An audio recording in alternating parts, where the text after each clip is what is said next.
Fishing in Martinique sounds 50% good and 50% not so good.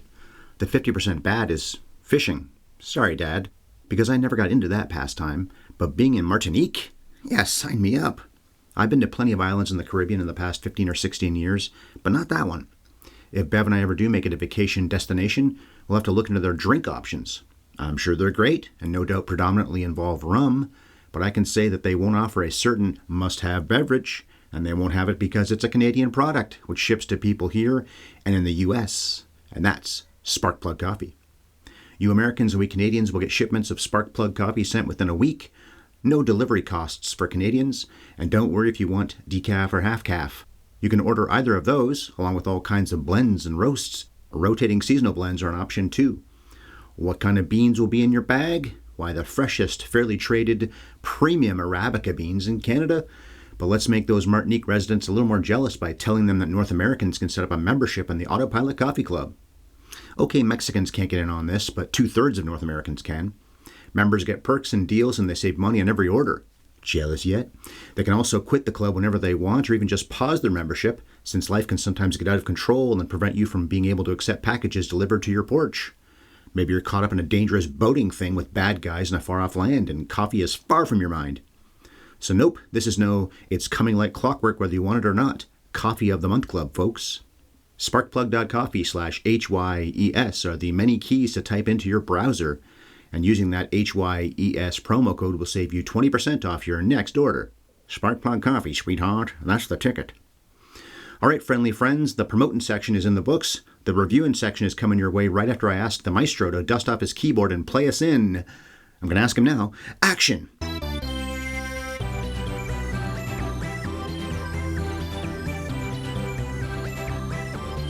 Have you ever seen To Have and Have Not? Hello, movie likers, and thank you this way and that for checking out the 593rd episode of our Classic Movies podcast. I say our, but today's spoiler-encrusted episode, encrusted with spoilers, just crust everywhere. That's not right. Encrusted. Anyway, the spoiler-laden episode of Have You Ever Seen will be just me in your ears. I'm Ryan Ellis. My wife Bev never sits across from me on Fridays, but she'll be back on Monday. When I review movies on my own, I discuss all the plot points as they happen, taking time to go off on tangents and throwing in plenty of asides in the form of reasonably good questions. Just reasonably, they're rarely actually very good.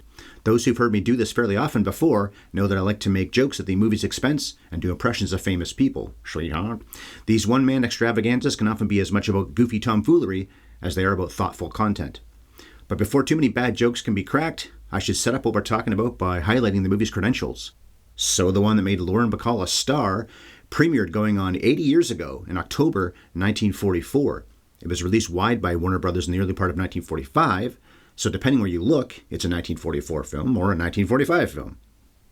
Casablanca is similar in that way, 42 and 43, and that'll come up a lot today too. Not those years, but that movie.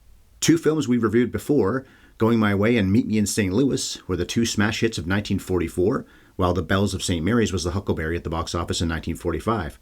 I can't determine where To Have and Have Not finished money-wise and what year it was actually in, but it did pretty well, apparently. Top 10 material, I think. 94% of Rotten Tomatoes critics like Howard Hawks' film. There are 34 fresh reviews and only 2 rotten, with an average of 8.1 out of 10. Pretty strong numbers. 90% of audiences agree with the critics, and they called it a good motion picture too. To Have and Have Not ranked 60th on the American Film Institute's, I did it right for once, Top 100 Passions. Didn't stumble on that.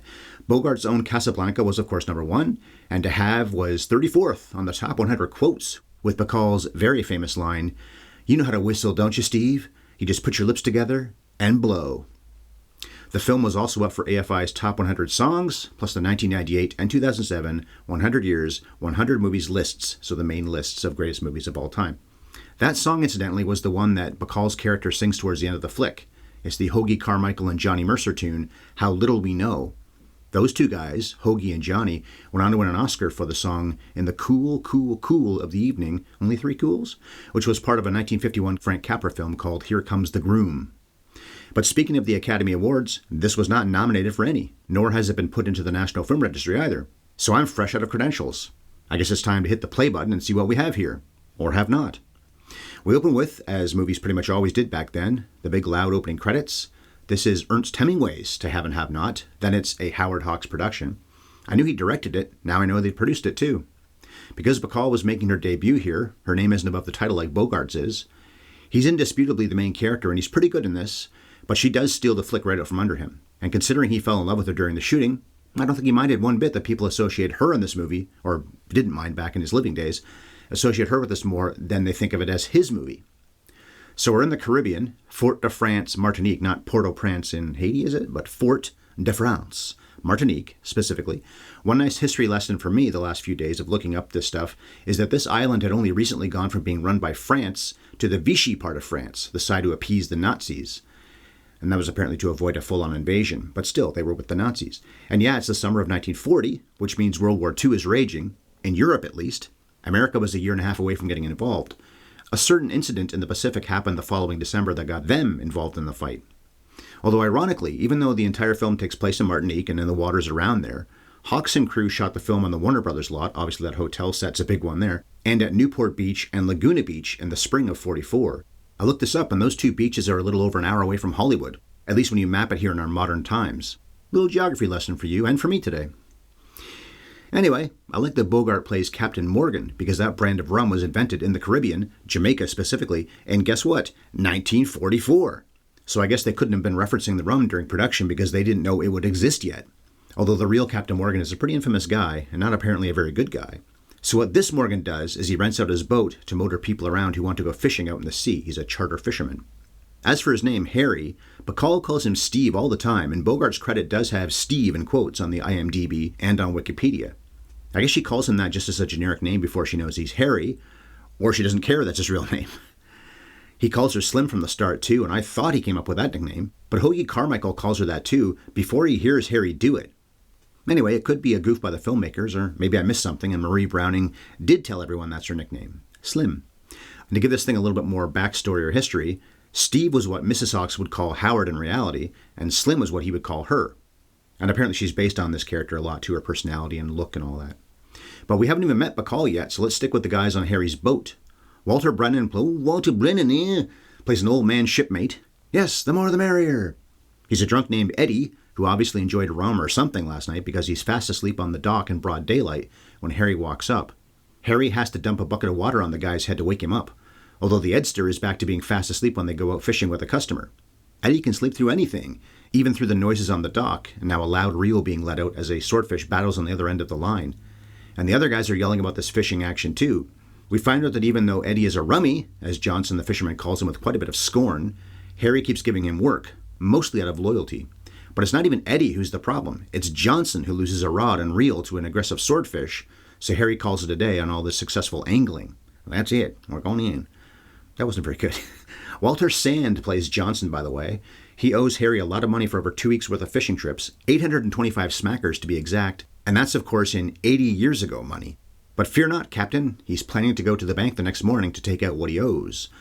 And by the way, you can put this flick in the long list of ones we've covered the past few years where I can say, I've seen it before, but it's been so long that I didn't remember very many details. So I wrote on my notes, he's going to stiff him, isn't he?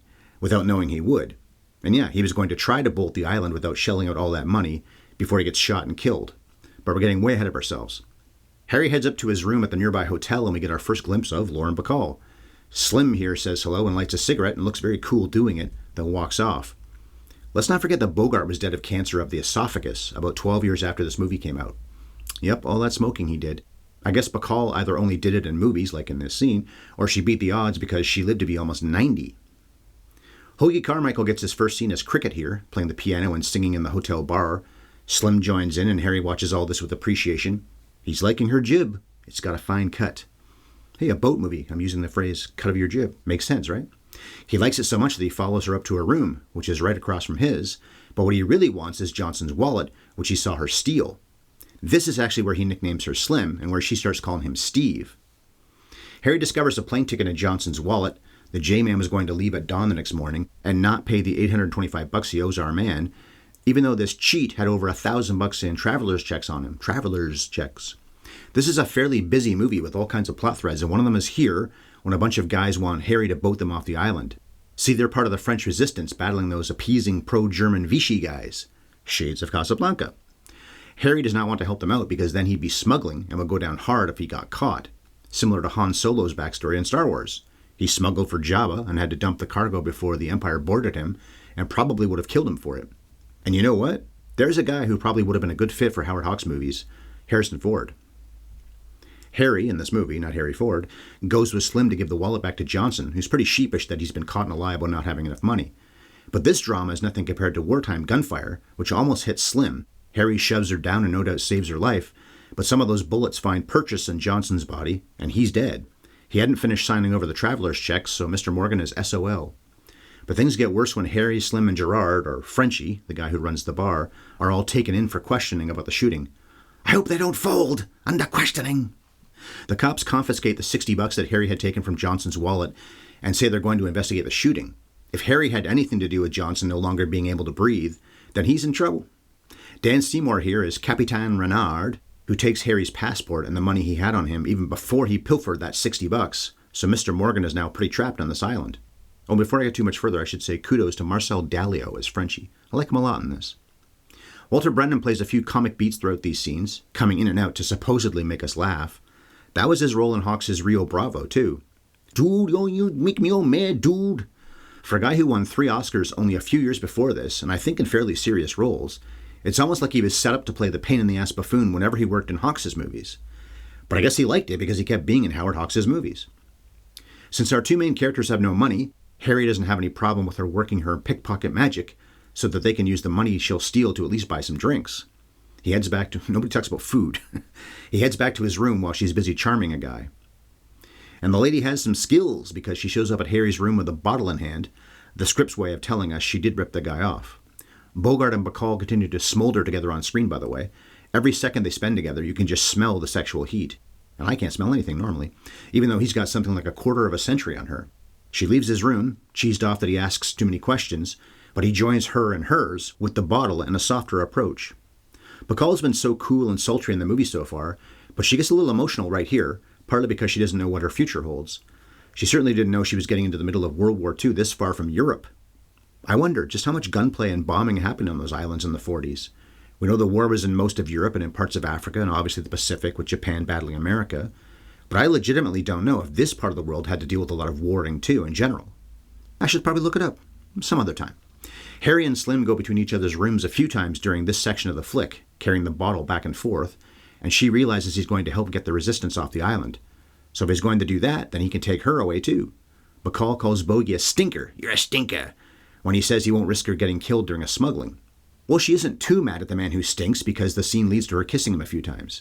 It's even better when you help. That's a good line. But then she finally ends all the room hopping by tossing off the AFI line about knowing how to whistle. Just put your lips together and blow. And I guess it was Hawks who came up with that, not the screenwriters and not Hemingway either. Bev and I watched this movie together and she made the apt point that when Hawks cuts back to Bogart, he looks like he just had a little accident in his pants. She didn't quite put it that way, but why go R-rated in this podcast? And I would be if I quoted her accurately. And you know what? Harry proves to himself after she leaves the room that he does know how to whistle. Me too. I took lessons and they weren't cheap. I'm not going to prove it to you though, because that would cost you some money. I'm not teaching you. Another good line in this scene was, I'd walk home if it wasn't for all that water. This is a snappy screenplay, and I would have assumed that many of the great lines came from Hemingway, but I read that they changed a lot from what was in the book. Most of it, in fact. So some of these memorable quotes were probably created by Jules Furthman and William Faulkner, who got credit for the script, but there's also all kinds of entries in the trivia about how this production spent a lot of time improvising, and Hawks himself spitballed a lot of the dialogue. So even though he didn't want to stick his neck out before, Harry meets with the resistance guys again, one of whom has an injured leg after all the bullety action the night before. Bullety. Not even a word. Just like Rick Blaine in the early scenes in Casablanca, Harry Morgan says he doesn't care much about their cause. He's doing it for the money. Although, you know, Rick does do some noble things even in the early part of Casablanca when he's saying, I don't stick my neck out, such as help that couple cheat at roulette and win some badly needed moolah so they can get out of Morocco. But yeah, Scary Harry didn't need bucks when they came to him before, but with Johnson dead and those traveler's checks not endorsed before he was shot, our man is broke. Harry uses the money the resistance guys pay him to buy Slim Shady a plane ticket back to America, which disappoints her.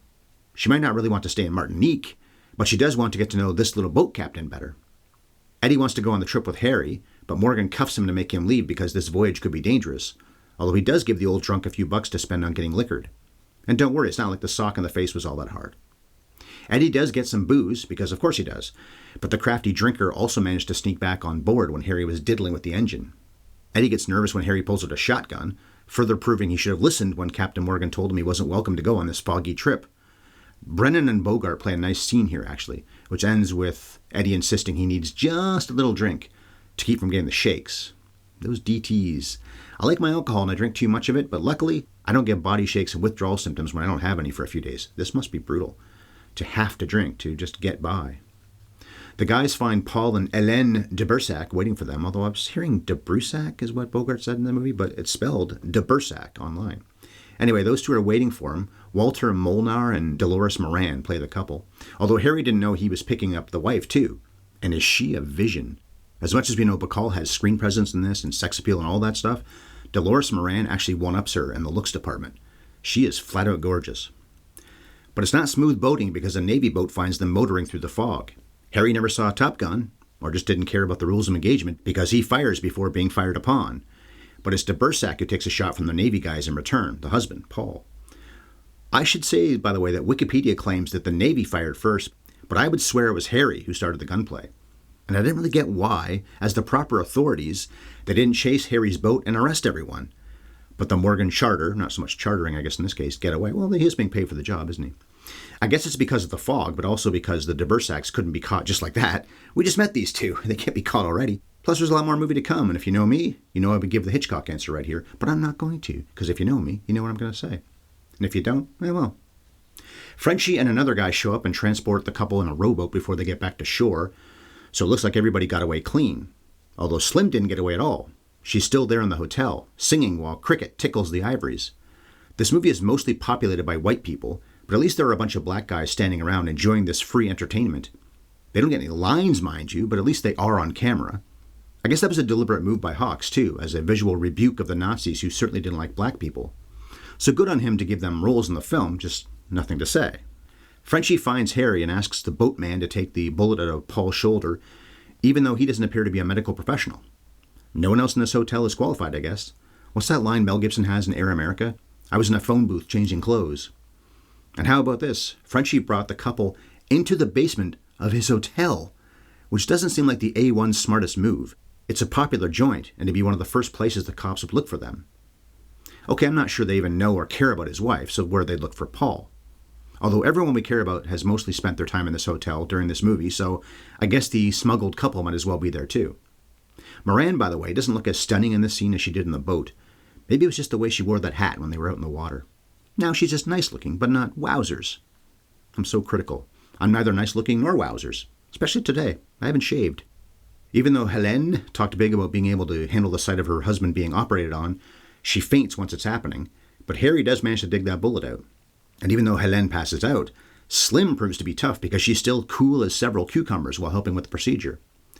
They waited out until morning to see if Paul will recover, and Bogart gets to play a nice scene with Dolores Moran where they bond a little bit.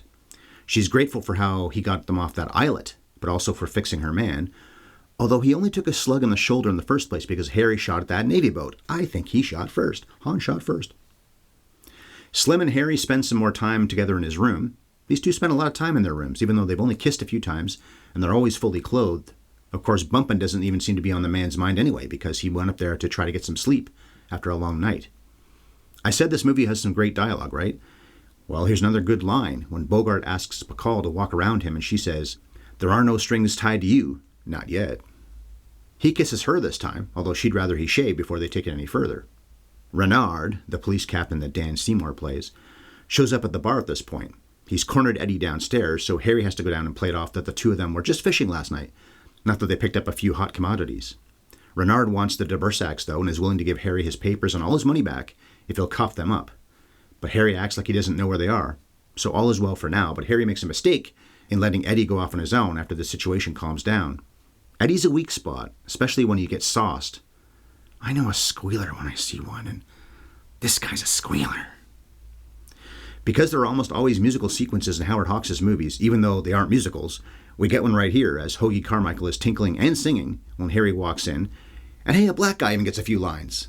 The black bartender has some info for Harry, And thank Buddha that Hawks didn't make the guy play it in that stupid, "Yeah, sir, I'll be waiting for you, sir," that kind of way. Oh, I hate that so much. Slim comes down from her room ready to sing, and she's looking fantastic in a black dress. It's a black and white movie, so all I know for sure is that frock is dark, and it looks black. While he's checking on de Bersac, who's recovering quite nicely, Harry tells Frenchie he's planning to bail ASAP. And once the good captain is gone, he knows the cops are going to search this hotel thoroughly, so Paul and Helene need to scram. He reveals to Harry that he's even in this area at all so he can help a friend get off Devil's Island, and he wants Harry to help him do it. But Harry is hot property, and they'll be watching him closely. So he turns him down, but he does plan to blow. We know that he knows how to do that, and plans to take Slim and Eddie with him. She's hard to get, though. All you have to do is ask me. And that line was also in Hawks' Only Angels Have Wings, which came out several years earlier, so we know who came up with that one. More geography lessons. I looked up where Devil's Island is, and it's just off French Guiana in South America. And that's where the last few scenes in Papillon are set. It's a 2-hour plane ride now from Devil's Island to Martinique. How long a boat trip would that have been back in 1944 with that little boat that Harry has? This is where Bacall sings that AFI-nominated song, How Little We Know, which doesn't really serve any purpose other than to let Bacall show off her talents and because Hawks liked his characters to sing in his movies. Since it happened so often back in this time frame, in the 40s, 50s, and so on, even the 60s, with actresses being dubbed, I thought Bacall was dubbed, or assumed she was, but nope. According to what I read, that's her real voice. Helene makes another pitch to get Harry to help them out by offering him every jewel she has, including all her precious rings. The preciouses! Where are the preciouses? But the cops show up and barely miss seeing Slim and Helene before they hide in the closet. But Renard smells Slim's perfume, so Harry calls her out of the closet, although not Helene. The cop tells Harry that they've picked up Eddie and they've withheld liquor from him, which would drive the old guy physically and mentally insane. But Harry has a pistol hidden in a drawer in his desk, and he manages to shoot Renard's bodyguard dead with it, who of course does the constipation death they almost always did in old movies, fall to the ground. Frenchie uses their own cuffs to cinch up Renard and his lieutenant. Sheldon Leonard is the lieutenant, incidentally, the guy who plays Nick the bartender in It's Wonderful Life. And then Harry, quite contrary, pistol whips the portly cop once or twice, until Hawks dissolves to the next scene, with a banged-up Renard calling the station and telling them to let Eddie loose. We're in for a happy ending for Bogart, Bacall, and Brennan, but how is this going to go for Frenchie and his people once Harry and everybody else get away? Does Harry think Renard will just forget about this? Does Frenchie think that? Frenchie's going to get arrested and charged with all sorts of things, and maybe even worse than charged. Thanks, Dave, Harry. But we are about to get a happy ending because Harry's in for all the pennies and all the pounds. He's going to help the de Bersacs get to Devil's Island after all, because of course he is. He's a heroic character in the end. Frenchie practically wants to kiss him for it, and that's because Harry's really turning into Rick in Casablanca, and who doesn't want to kiss Rick in Casablanca? He's taking a stand not for the money, but because it's the right thing to do. How noble. How pretty good at it you are. Slim says goodbye to Cricket, then Bacall does a great shimmy move as the band plays her, Harry, and Eddie out the door. And surprisingly, the movie's over. It felt like there should have been at least one more scene, but we're done as the threesome walks out. I guess there was going to be a shootout on the boat to make for an exciting climax, but Hawks didn't think it worked, so reportedly, John Huston decided to use it in a movie he directed that comes up a lot in this review, or will yet come up in this review, Key Largo. And just what or who were the haves and have-nots? There were class differences in Hemingway's book, and since Hawks and all the screenwriters ditched almost everything from the book except the title, and I guess some of the character names and the setting, that's why the title doesn't make much sense. There had to have been fishing in his version. Hemingway was a big fisherman, especially in the sea, old man in the sea, right? Sure, you could argue that the Nazis or the Vichys or the haves and the people who can't afford to leave this island are, well, obviously they have plenty of not, so you could say they're the haves and have-nots. Anyway, I guess this is the Reservoir Dogs of the 40s. The name of the movie doesn't really serve any purpose. Unless you're calling Harvey Keitel and Lawrence Tierney dogs. So, the cast. Humphrey Bogart came up just recently because I covered Dark Victory 28 days ago. He was also the star of Sabrina, which Bev and I tackled just back in February. But beyond Sabrina, Dark Victory, and this, most of our Bogie movies were covered way back in our AFI days. Of course, titles like The Maltese Falcon, Casablanca, The Treasure of the Sierra Madre, and The African Queen are legendary, and we reviewed them all years ago because they did make the AFI cut. And then there was Key Largo, which I discussed in a solo show last year. So I guess this makes 8 Bogarts in total on this channel now. I wouldn't say the dude was the greatest actor of all time, but he was a great movie star, just like Harrison Ford, who would have fit in the 40s and with Hawks. Bogie drives a boat in this movie, and he did that in several others too. There was Key Largo and the African Queen, and I think even Sirocco. There were probably others. The man was in his element on the water. And Bogart was a boat nut in real life, so he was either thrilled that he got to be on the water so often when he was shooting motion pictures, or he made sure to have scenes with him in boats in his motion pictures. He won the National Board of Review Award for Best Acting for To Have and Have Not Best Actor, Best Acting. But he wasn't up for an Academy Award. I don't think he should have been either, I'm not saying that, I'm just making a note of it. His 3 Oscar nominations were for Casablanca, The African Queen, when he won, and The Caine Mutiny, when he probably should have won instead of for The African Queen. Then again, both those years, Brando deserved to win it more than Bogart did, for Streetcar in 51 and for On the Waterfront in 54. Then if they gave the trophy to Bogie for Casablanca back in the early 40s, as they probably should have, or even for The Treasure of the Sierra Madre, when he wasn't even nominated, then he wouldn't have been overdue in 1951 and finally won for the wrong movie, The African Queen. Not that he was bad, but not the best actor of that year. The man was ranked number 1 on AFI's top 25 greatest actors list, which I don't agree with, but he was certainly worthy of being somewhere in the top 10 or even the top 5. Lauren Bacall was 20th on the actresses side of that list, although I don't think she'd even come close to making my own top 25 list of greatest actresses. She is something else in this film, though, which was her debut. Bacall worked with Bogart a lot in the 40s. After this came out, they did The Big Sleep, Dark Passage, and Key Largo all in a pretty short period of time. Then she went and outlived her beloved movie star husband by nearly 60 years. Of course, Betty Joan Persky was about 25 years younger than he was, so she was going to outlive him by 1 or 2 decades regardless. Of course, this relationship did have a stumbling block in the beginning, so they meet and everything's going well and they fall for each other. But then Hawks was bothered because they were boinking, and apparently he wanted to sleep with her himself. But the bigger problem is that Humphrey was already married. By the way, Hawks got to sleep with Dolores Moran apparently, so okay, I'll settle for her. Anyway, so Bogart was married. They got divorced in May of 1945. That was Method, whatever her name was. And then he married Bacall less than 2 weeks after that divorce. So the two Bs started their relationship in scandal, but at least it lasted until his dying day. This was for real, which Hawk said it wouldn't be. He told her, it's not going to last. As for Bacall's credits, in addition to Key Largo, she was fine in that, not great, not like this, we've previously reviewed her work as Jimmy Cahn's book publisher in Misery. And she's fine in that too, but this performance stands out way above all the rest of those. I would love it if this trivia is true, and I guess it probably is. She was apparently so anxious to be making her first movie, especially opposite Bogart, that she was shaking. And to keep from doing that, she would keep her head down a bit and look up at everyone, almost in a Kubrickian stare kind of way, without the mania when he would have his actors do that. So she does something for a practical reason, then it becomes her style of acting. Especially back in this era, maybe not so much when she got older. Walter Brennan won 3 Academy Awards for Best Supporting Actor in the span of 5 years during the 30s and into the 40s, although none of those were for his work in The Pride of the Yankees, Red River, or Rio Bravo. What dude! 3 flicks of his that we have reviewed. I can't even remember what those 3 Oscar wins were for.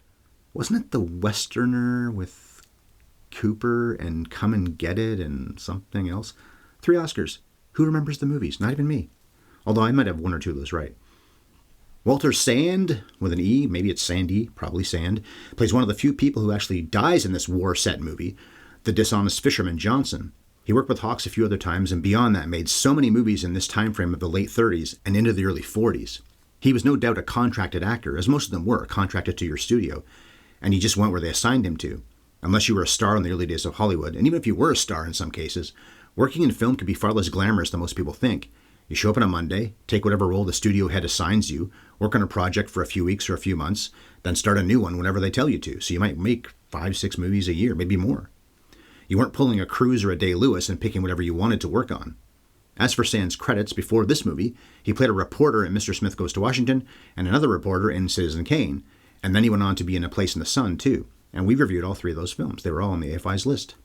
Marcel Dalio is Frenchie. He was one of the main characters in Renoir's Rules of the Game, a few years before this, was the croupier in Casablanca, and then was in Sabrina too. And then Bogart was the headliner of those last 2 films. It's a shame because he's quite good, but Dalio never got to be a big name and headline major motion pictures, at least not American films. And he does a good job in this movie. He's the heart of the story. He's basically doing what Bogie does in Casablanca too. He's running a saloon, well, a hotel, but it has a bar, while discreetly helping people fight the Nazis, or the Vichy. And anyone who thinks it's lame or even a weak stereotype to call a French guy Frenchy, which it is really, it's not like Gerard is hard to say, or Gerard, but still, I can tell you that A, that would be a weak reason to use your morality card here in 2024, and B, A softball team in my work league is a startup this year, and they, as a bunch of French people, named themselves the Frenchies. Dan Seymour plays Renard. He was Angel in Key Largo, and then had a small role in The Way We Were many years later. The Way We Were. And of course, I covered both of those on my own last year. It's funny, by the way, how often I keep bringing up Key Largo, because it's not like Hawks took all his people and just made another movie with them. John Huston directed that. Although both films were made by Warner Brothers, so there is that connection. A lot of these people were probably contracted actors and were just assigned these two movies. How about the de Bersacs? Well, Dolores Moran had an uncredited role in Yankee Doodle Dandy, which is the only other film she was in that we've analyzed. Dolores' film career didn't even last 15 years because she died of cancer at only 56 years old, which took her out even earlier than it did Bogart. He got to be 57. I hear that Moran was possibly going to be the leading lady in this film, not Bacall, meaning Helene, would end up with Harry, although she was married. But then Bacall, who, remember, was still a teenager, and the character's supposed to be maybe 22, but she was actually a teenager, I think 19, maybe 18 during production. She knocked everyone's socks off, and they gave her even more to do. And that meant an even less important role for Moran, although she's pretty solid in this. She's good, and she looks great. As for Walter Molnar, or Walter Zerovi, which was his real name, and he was credited that way in other movies too, he was only in a half dozen or so flicks, and this is by far the most famous title. Hoagie Carmichael, who was better known as a musician, acted in about 24 flicks, one of which was the post-war classic The Best Years of Our Lives. We, of course, reviewed that back in late 2013. Sheldon Leonard plays the lieutenant in this movie. He doesn't really have much dialogue, but he's a pretty burly presence. He was a 3-time Emmy winner later in his career, but I will always remember him as the surly bartender in It's a Wonderful Life, threatening to throw George and Clarence out of his bar in the nightmare version of Bedford Falls. Out you two pixies go, through the door, out the window. Don't slip me your left for a convincer. Their director and producer was the great Howard Hawks. He made so many classic films, but he was only nominated for one competitive Oscar, Best Director for Sergeant York, and he didn't even win that year. That was John Ford for How Green Was My Valley. He got an honorary award in 1975 from the Academy at least, and I continue to maintain that there's something both mildly insulting to only get a trophy that way, and yet also something more prestigious than winning it in a competitive category. The Academy is saying, you did such great work for so long that we need to make sure you're honored, even if it's not against 4 other people in a competitive category. And yes, they're also saying, man, you're old, and we better do this before you die. Anyway, Howard spoke into the bullhorn on 6 productions we reviewed: Scarface, Bringing Up Baby, His Girl Friday, Ball of Fire, Red River, and Rio Bravo. I thought he worked with Bogart quite a few times, and I was planning to talk about how they were well matched. And I guess they still are, but I guess it was just this and The Big Sleep in 1946. And maybe Humphrey and Howard didn't keep making movies the way H.H. did with Cary Grant and John Wayne because of the conflicts they had about Bacall while making this film. Maybe Hawks held a grudge. The writers were Jules Furthman and William Faulkner, with Cleve Adams and Whitman Chambers working on it too, but not getting official credit for it like those other 2 guys did.